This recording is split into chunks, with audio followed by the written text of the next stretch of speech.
প্রতাপগঞ্জ স্কুলে মিটিং করা তো আমাদের জন্য একটা দুঃস্বপ্ন ছিল।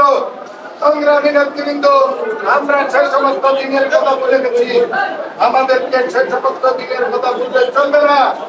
আমাদের সামনে এক কঠিন দিন অপেক্ষা করতেছে, আমাদেরকে সেই নির্যাতনের কথা ভুলে গেলে চলবে না, আমাদেরকে সেই ফ্যাসিস্টের কথা ভুলে গেলে চলবে না।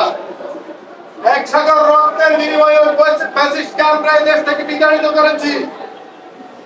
আমাদের হাজার হাজার নেতা কর্মীর রক্তের বিনিময়ে আমরা ফ্যাসিস্টকে এই দেশ থেকে বিতাড়িত করেছি।